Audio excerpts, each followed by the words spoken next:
Olá, sejam bem-vindas e bem-vindos. Hoje a gente vai ter uma Léxio Divina da primeira epístola de João e eu sou Pedro Luiz. Eu sou Alexandre Ferreira. Bom, Ferreira, como sempre a gente faz no fim de cada semestre, em que professores que somos vamos ter um pouco o nosso repouso, a gente faz também uma Léxio Divina, um modo de sermos gratos a Deus, né? Pela nossa jornada, pelas nossas vidas, tantas coisas boas que acontecem, e também lembrar quais são as nossas raízes, né? A gente sempre vem aí de reflexões, de críticas teológicas, reflexões eclesiológicas, filosóficas, sociológicas, mas a nossa raiz sempre é a fé, e o melhor jeito da gente alimentar essa raiz da fé é por meio da oração, e por que não, mais uma vez, uma Léxio Divina, não é, Alexandre? É isso aí, fundamentalistas nunca, fundamentados sempre e na palavra de Deus. Olha aí que bonito, Ferreira, olha só, muito bonito. Pois bem, hoje então a gente vai fazer uma leitura, eu já vou adiantando aí, você já deve ter visto na capa, a gente vai fazer uma leitura da primeira epístola de João, capítulo 4, versículos de 1 a 6, então esse vai ser a temática da nossa Léxio Divina, uma leitura escolhida pelo Alexandre, e assim então vamos seguir em frente nessa nossa Léxio que fecha esse ciclo de 2025, e a gente retorna lá para 2026, muito provavelmente começo de fevereiro, alguma coisa assim, no fim dos nossos recessos, depois que a gente ajeita a vida depois do recesso. Ô Pedro, posso rapidamente justificar aqui a escolha da perícope? Mas é lógico, eu disse que foi você que escolheu, então nada mais justo que você faça a justificativa. Para esse final de ano, né, eu tava procurando alguma coisa que se ligasse aí ao tema litúrgico, que é o Natal e tudo mais. E aí eu achei, Pedro, pensei essa perícope que tá na carta, né, da primeira carta ali do conjunto joanino, que não está em nenhuma parte do tempo litúrgico, salvo engano, né? Eu procurei direitinho, não achei. Nem no ciclo dominical, nem no ciclo semanal. Mas diz respeito à encarnação. Então é isso, né? É a nossa contribuição aí também para que quem nos ouve possa viver bem esses dias, né? Com cheirinho de neném. Cheirinho de neném. Aqui já tá cheirinho de comidinha. Muito bem, vamos em frente. Neném com cheirinho de comidinha. Bom, a gente começa então sempre com uma invocação do Espírito Santo. Convido você, Alexandre, a fazê-la. E aí então a gente faz os passos da leitura orante, da Léxio Divina, que é justamente a leitura, a meditação, depois a oração e por fim a contemplação. É isso, Alexandre. Você faz a invocação aí? Vamos lá. Querido Deus, ao qual chamamos também de espírito, de sopro, de hálito, de inspiração que vem da natureza, que o Senhor possa nesse momento estar conosco, nos guiar, nos conduzir, possa preencher e, quem sabe, emprenhar a nossa mente para que também na nossa alma possa nascer o verbo de Deus, que a palavra que ouvimos, que lemos, possa ser também a palavra que vivemos. Tudo isso nós pedimos no nome desse Jesus Cristo e no nome do Pai, na unidade do Espírito Santo. Amém. Amém. Pois bem, nós vamos fazer aqui então um momento de leitura. Eu hoje trouxe a minha Bíblia com a tradução da CNBB. Eu acho que vale a pena justamente porque tem a questão dos textos litúrgicos, de um texto litúrgico que não está na liturgia, então vamos com CNBB. Você vai com qual, Alexandre? Eu vou com a Nova Pastoral. Olha aí. Uma leitura popular e que eu gosto muito também. Gosto mais da antiga Pastoral, mas hoje eu vou com a nova. Perfeito, perfeito. É isso. Esses dias me perguntaram quantas Bíblias eu tinha, eu falei, já nem sei. A gente vai coletando traduções, né? Começo eu ou começa você, Alexandre? Posso começar, Pedro? Bora lá. Fazer um pouquinho diferente do que geralmente a gente faz, então. Amados, não acreditem em tudo os que dizem ter o Espírito. Ao contrário, examinem os Espíritos para ver se vêm de Deus, porque muitos falsos profetas têm saído pelo mundo afora. É assim que vocês saberão se alguém tem o Espírito de Deus. quem reconhece que Jesus Cristo veio da carne, esse vem da parte de Deus. E todo aquele que não reconhece a Jesus não vem de Deus. Esse é o espírito do anticristo. Vocês têm ouvido dizer que o anticristo está para vir. No entanto, ele já está no mundo. Filhinhos, vocês são de Deus. Estão vencendo os falsos profetas, pois aquele que está em vocês é maior do que aquele que está no mundo. Eles são do mundo e por isso falam a linguagem do mundo. E o mundo os ouve, mas nós somos de Deus. Quem conhece a Deus, nos ouve. Quem não é de Deus, não nos ouve. É assim que podemos separar o espírito da verdade do espírito do erro. Caríssimos, não acrediteis em qualquer espírito, mas examinai os espíritos para ver se são de Deus, pois muitos falsos profetas vieram ao mundo. Esse é o critério para saber se uma inspiração vem de Deus. De Deus é todo espírito que professa Jesus Cristo que veio na carne, e todo espírito que se recusa a professar Jesus não é de Deus, é do anticristo. Ouvistes dizer que o anticristo virá. Pois bem, ele já está no mundo. Filhinhos, vós sois de Deus e vencestes aos que são do anticristo. Pois em vós está quem é maior do que aquele que está no mundo. Eles são do mundo, por isso agem conforme o mundo e o mundo lhes presta ouvido. Nós somos de Deus. Quem conhece a Deus escuta-nos. Quem não é de Deus não nos escuta. Nisto distinguimos o espírito da verdade e o espírito do erro. Muito bem, a gente acabou de ouvir as duas versões de um mesmo texto, de traduções diferentes, e agora a gente vai para a hora da meditação. A gente vai um pouco meditar em cima do texto, baseando naquilo que é o nosso conhecimento, mas também as nossas intuições, o que o texto nos traz de novo, o que o texto nos fala de novo, ou seja, é a oportunidade de verbalizar aquilo que é uma fé que busca inteligência, mas também uma fé que busca compreender por meio daquilo que se lê e de como o Espírito revela por meio daqueles que se aproximam dessa leitura. Vai contigo, Alexandre? Vamos lá, Pedro. Eu posso começar aqui destacando essa dicotomia que a gente vê no texto, onde o autor ele vai mostrando aquilo que é de Deus e o que não é de Deus, né? E convocando a comunidade a perceber, né? A distinguir, mas ao mesmo tempo o autor vai empoderando a comunidade, né? Então isso me toca muito quando eu penso nas nossas comunidades paroquiais, comunidades eclesiais de base, como às vezes seja o povo, seja as lideranças, tem essa necessidade de que outra pessoa diga o que é o certo, o que é errado, quem eu devo seguir, quem eu não posso seguir. E o autor da carta, ele fundamentalmente está querendo dizer, olha, e aí ele usa uma palavra muito terna, né? Filhinhos.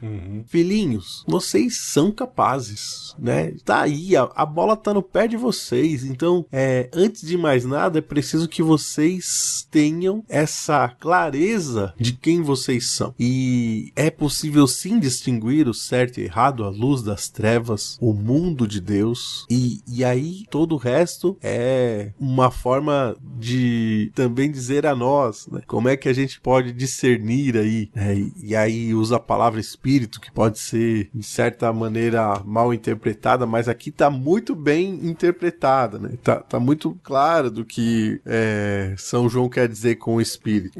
Eu entendo que não é espírito naquilo que é o sentido de espiritismo, não é? No sentido Exato. de seres sobrenaturais, mas de práticas de fé, né? De modos de se praticar a fé. Intenções, exato. Talvez essa seja a melhor palavra, né? Investigue bem as intenções daqueles que lhes guiam, né? E isso de fato é muito importante. A mim chama a atenção, Alexandre, o quanto esse trecho que não é lido nas liturgias, né? O quanto esse trecho ele é de fato joanino e o quanto ele reverbera todo um pensamento de João dentro da sua própria construção, não é? Me recorda muito do prólogo de João, quando ele diz, não é? Não acrediteis em qualquer espírito, pois virão muitos falsos profetas para vir ao mundo, e o critério para saber se uma inspiração vem de Deus é Jesus, esse que veio por nós na carne. Isso tem uma semelhança muito grande com o próprio prólogo de João, não é? Que fala da verdade, e a verdade veio ao mundo, se comunicou com o mundo, e o mundo não a entendeu, o mundo não a compreendeu. Ressoa quase demais. Um eco, né? Ressoa demais, sem dúvidas, não é? Que o mundo não a compreendeu. Que ele veio trazer a luz e muitos não quiseram a luz. Muitos não quiseram escutá-los, não é? E é muito interessante porque isso retoma, como eu disse, esse princípio joanino de Jesus enquanto verdade, de Jesus enquanto a luz, de Jesus enquanto o verbo, a verdade sobre Deus que vem na carne, e o verbo se fez carne e habitou entre nós. E por outro lado, a gente continua vendo isso quando se fala também do anticristo, né? E o anticristo é o contrário daquilo que fez Jesus. E se a gente olhar no Evangelho segundo João, as atitudes de Jesus são muito individuais, não que elas não sejam semelhantes, não é, a dos sinóticos, mas João pontua algumas coisas que são extremamente importantes e que se tornam verdades quando o evangelista vai falar, e agora quando fala o autor da carta. A medida para se saber se um espírito é verdadeiro é Jesus e o modo com o qual Jesus agiu na carne. Perfeito. Esse é talvez o grande tesouro escondido nessa carta joanina, né, dos escritos da teologia joanina, que já está confrontando diretamente os espirituais, né, os ditos espirituais. Porque a gente pensa, né, que por o Evangelho de São João ser uma alta teologia, muitas vezes se tem essa quase como se fosse mesmo uma tentação, né, de achar que é um evangelho desencarnado, mas muito pelo contrário, né? Toda essa teologia até filosófica, ela serve exatamente a esse plano de salvação que quer fazer a gente olhar para o chão, né? Então, esse versículo 2, quando fala que Jesus, aqui na minha tradução, né? Jesus veio na carne, esse é o ponto aí para a comunidade se ligar, ter noção da qual é a fé verdadeira. É exatamente um confronto, né? Olha, quem chegar perto de vocês com uma ideia muito espiritual, falando muito de anjos, do sétimo céu, das esferas que se movem no cosmos, o autor da carta vai dizer, não é disso que se trata a fé cristã, ou pelo menos isso não é o mais importante. O cerne é Jesus se encarnou, né? E aí, Pedro, é bom que a gente reforce isso, porque seja no tempo lá das comunidades primitivas, seja também nos dias de hoje, é muito fácil a gente cair num encarnou também só de um ponto de vista retórico, né? Ah, Jesus se aproximou de mim, né? Jesus me abraçou, nessa linguagem emocional afetiva. Só que quando a gente ouve na Bíblia, e a gente ouve no creio também, que a gente fala na missa, né? Ele se encarnou, quer dizer, assumiu nossa fragilidade, né? Na manjedoura, no dia do nascimento, é aquele cheiro, Pedro, de um lugar de parto, né? O cheiro da placenta, o centro de um centro cirúrgico, de uma mulher dando à luz. O encarnar, toda a crueza, né? Toda a crueza que tá colada na experiência humana, né? Então, se a gente não tenta transportar isso para essa linguagem e para esse sentir da experiência humana mesmo, que é o sangue, a carne, o cheiro, as vísceras, né? Os humores e tudo aquilo que é a nossa molenguice humana, a gente não pega muito bem, né? Então, sim, Jesus se fez molenga, né? Jesus, e não só na manjedoura, mas também depois na cruz, né? Nos hematomas, né?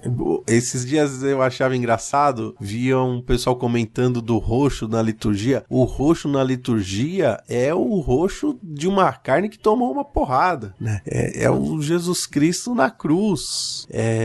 Então, poxa, quem já tomou uma pancada e já ficou a parte de um braço, de uma perna roxa, né? De uma queda que tomou, sabe o que isso significa? Então, é um Jesus com hematomas, né? Sim.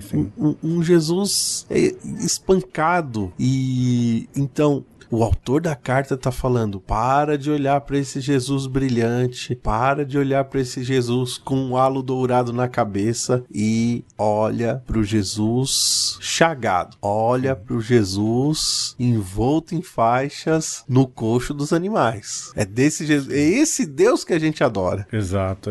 Esse está aí dentro daquilo que é o espírito, né, da festa da encarnação do Natal. Outra coisa, né, essa talvez a minha última observação, é de quanto, e o Alexandre já dizia isso, não é? É um evangelho contra os espirituais, é um evangelho que às vezes o acusam, não é? De ser ali um tanto quanto, oh meu Deus do céu, a palavra me fugiu agora da cabeça, gnóstico, não é? Sim. Que é um evangelho um pouco gnóstico, muito pelo contrário, ele é um evangelho profundamente encarnado nos outros três, né? Mateus, Marcos e Lucas. Ele olha para esses três sem nenhuma dúvida, mas ele é, vamos assim dizer, a maturidade da comunidade de fé que fala de Jesus Cristo por meio de uma maturidade de fé. E aí, dentro dessa maturidade, consegue ter filosofia, consegue ter também uma visão mais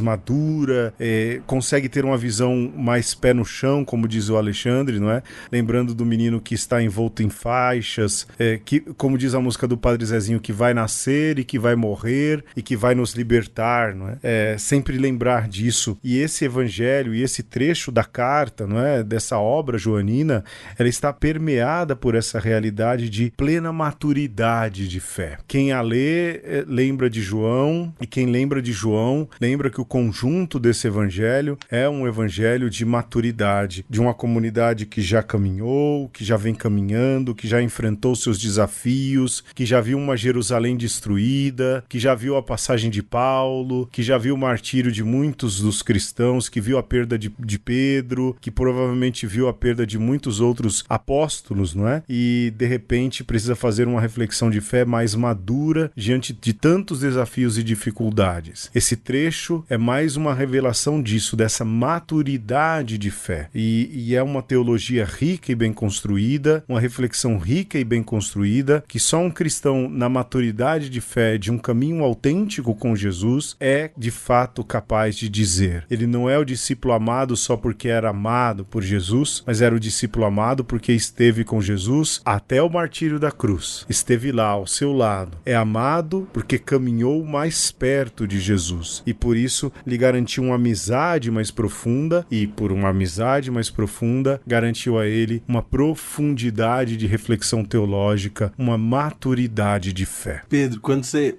lembra disso, né, da maturidade de João, né, de tudo isso que circunda esse apóstolo, eu fico pensando, enquanto Pedro e Marcos, por exemplo, que é o discípulo de Pedro, e Lucas, que é o discípulo de Paulo, enquanto esses evangelhos trazem esse peso de uma igreja que vai se hierarquizar, João e essa tradição tradição joanina, ela se parece sempre muito com esse lado da igreja que não é hierárquico, que é muito mais da interioridade, do seu percurso, que é ao mesmo tempo comunitário, mas que também é muito pessoal, né? E você lembrava também do prólogo de João, né? Que a gente vai ouvir também nesse tempo natalino, o verbo se fez carne.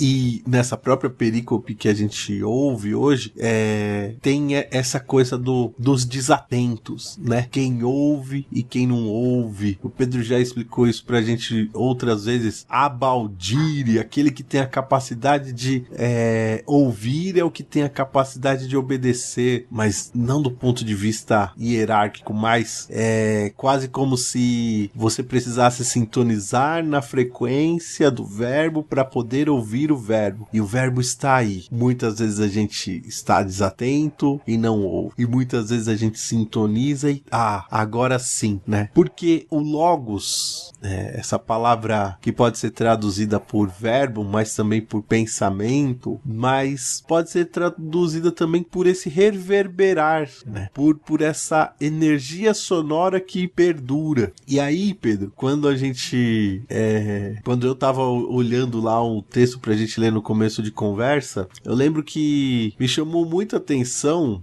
né, naquele estudo do André, quando ele fala do homologuem, né? Homologuem significa confessar, foi como você leu na sua tradução. Eu li reconhecer, aquele que reconhece que Jesus veio, né, se encarnou, aquele que homologou, ou seja, colocou o seu logos junto com o logos de Jesus, é o mesmo logos, homo, sim. E aí entendeu quem é Jesus, né? Então é sempre esse símbolo da sintonia e no fim é isso que a gente vive por esses dias, é isso que a gente celebra no tempo de Natal, né? Esse verbo que pede para renascer na gente. E como é que a gente homologa? Quando a gente confessa, quando a gente diz o porquê da nossa fé. E aí, porque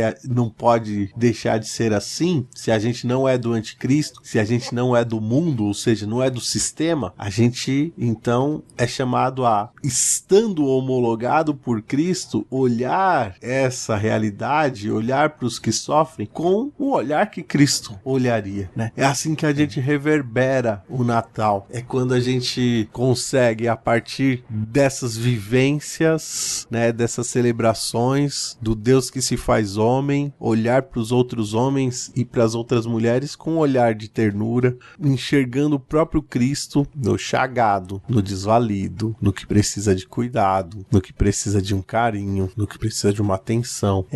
Então, já pra gente ir indo pros finalmente, né, que a gente possa, a partir desse escrito joanino que nos convoca hoje a sintonizar no Logos, lançar esse olhar que é o olhar de Cristo sobre a realidade à nossa volta, né? Com benevolência, sem tanto estresse nesse final de ano, muitas vezes antes da pausa necessária a gente fica ainda mais estressado, quando na verdade o próprio Deus e eu acho que o mundo também tá pedindo pra gente calma, né? Tá pedindo pausa, tá pedindo, olha, respira, né? Vai dar tudo certo, calma, né? Mas é preciso sintonizar. Sem dúvidas, sem dúvidas. Alexandre, acho que a gente pode ir agora para as nossas preces, para a oração que brota a partir dessa leitura, dessa meditação, ou seja, que a gente possa fazer então as nossas preces, a nossa oração, a nossa ação de graças por esse momento.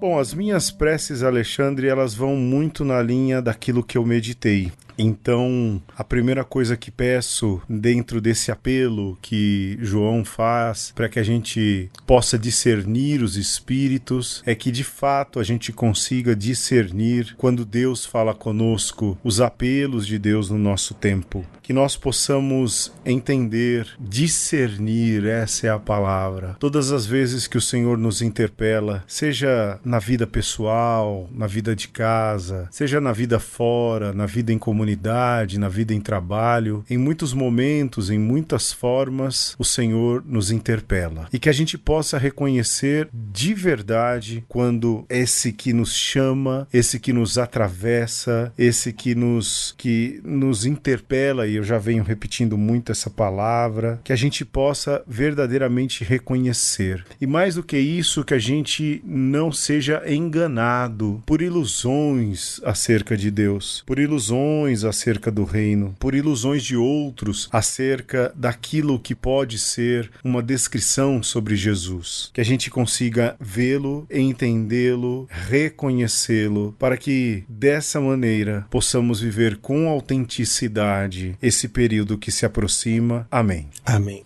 Eu queria, nesse momento de prece, primeiramente agradecer a Deus pelo comecinho ali do versículo 6, quando o apóstolo nos diz: somos de Deus. Então, primeiramente eu queria agradecer, Senhor, por essa certeza de que eu sou seu, de que o Senhor, em algum momento, claro, pela fé eu sei que é desde sempre, desde antes de ser gerado no ventre da minha mãe, desde antes da criação do mundo, né? Mas, em um determinado momento, eu percebi que eu era seu, que independente do que acontecesse na minha vida, a minha vida era sua, e assim é de cada um de nós. E obrigado, Senhor, por me dar essa clareza, que porque eu não sou digno, mas mesmo assim o Senhor me ama e demonstra isso de tantas formas, que primeiramente eu queria agradecer por esse cuidado todo. E por fim, Senhor, eu queria pedir mais uma vez, né, fazendo coro com Pedro, queria pedir esse olho que vê os mundanos, os anticristãos,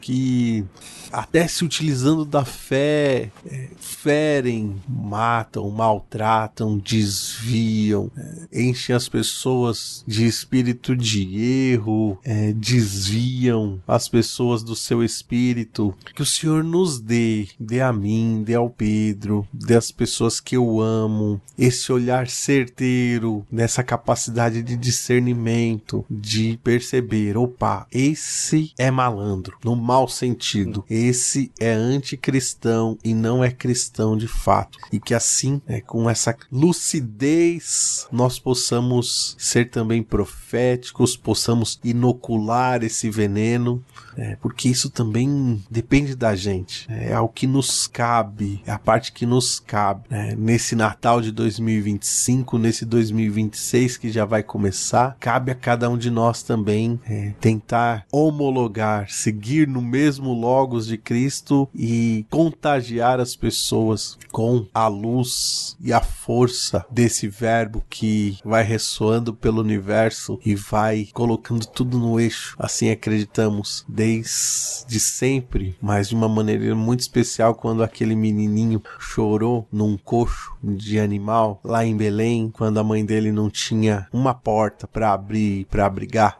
e ele chorou, e esse choro se uniu ao coro dos anjos, e que, se for o caso, a gente brade, berre, chore, esperneie, mas que a gente não esqueça que em tudo isso tem também o plano de Deus. Amém. Amém. Nós vamos agora para a parte final, que na verdade é sua. Você agora pode fazer a sua prece, pode fazer a sua contemplação. E como pista para a contemplação, nós temos aí mais uma obra do Alexandre, Naus de Tarsis. Alexandre, explica um pouco do que se trata, como ela ajuda essa música ajuda na contemplação. E antes que o Alexandre já fale, eu desejo que você tenha, você ouvinte, se está ouvindo quando esse programa saiu e foi ao ar, logo quando ele foi ao ar, que você tenha um excelente Natal e um abençoado 2026. É contigo, Alexandre. É isso, vamos para a contemplação, né? Onde você, além das suas preces, você se cala. Você deixa que agora a palavra de Deus encontre em você lugar de morada. Então a contemplação, ela vai começar quando a musiquinha terminar. E aí é o seu tempo, o tempo que você tiver disponível, de acordo com a sua necessidade também, né? E a gente vai ouvir aí, pra gente fazer essa transição, um salmo, o Salmo 47, que tá proposto na liturgia das horas aí desses dias natalinos, né? Não lembro bem qual é a hora, não lembro bem qual é o dia, mas é um dos salmos propostos para as meditações para esses dias. E esse salmo nos lembra que Deus, ele tem uma cidade santa, que ele habita em lugares, ele está presente no meio de nós. Muitas vezes essa presença nos angustia, porque ela é tremenda, mas muitas vezes ela também é muito sutil. E às vezes uma coisa é seguida da outra. Vem uma tempestade tremenda, às vezes na nossa vida também, e daqui a pouco vem uma brisa suave. Então, nesse pêndulo que é a vida humana, entre a tempestade e a brisa suave, você é convidado a também apreciar essa presença de Deus na sua vida, na vida do nosso país, por que não dizer, da cidade onde você mora, sempre lembrando que Deus quer sempre renascer nos nossos corações. Grande é o Senhor e muito digno de louvores, na cidade onde Ele mora. Seu monte santo é a alegria do universo, esta colina encantadora. Eis que os reis da terra se aliaram e todos juntos avançaram. Mal a viram, de pavor estremeceram, perturbados debandaram. Como as dores da mulher sofrendo parto, uma angústia nos invade, semelhante ao vento leste impetuoso, que despedaça de Tarsis as naves, para depois ouvir o choro de um bebê, semelhante à brisa suave.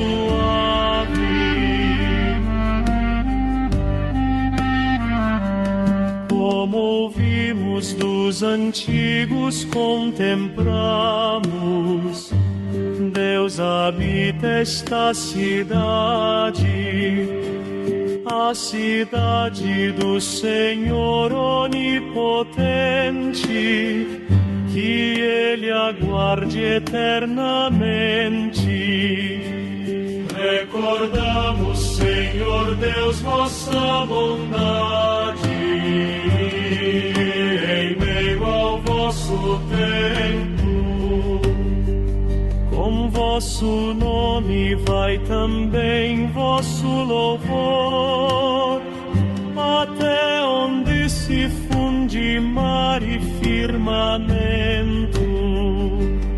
Como as dores da mulher sofrendo parto, uma angústia nos invade, semelhante ao vento leste impetuoso, que despedaça de Tarsis as naves, para depois ouvir o choro de um bebê, semelhante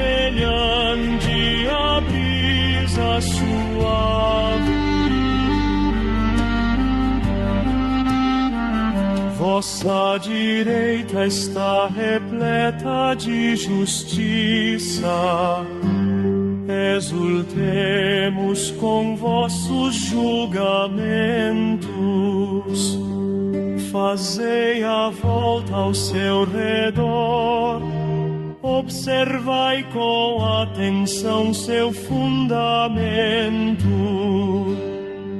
para contar as gerações que hão de vir. Como é grande a nossa alegria! O nosso Deus é desde sempre para sempre. Será Ele o nosso guia. Como as dores da mulher sofrendo parto, uma angústia nos invade, semelhante ao vento leste impetuoso, que despedaça de Tarsis as naves, para depois ouvir o choro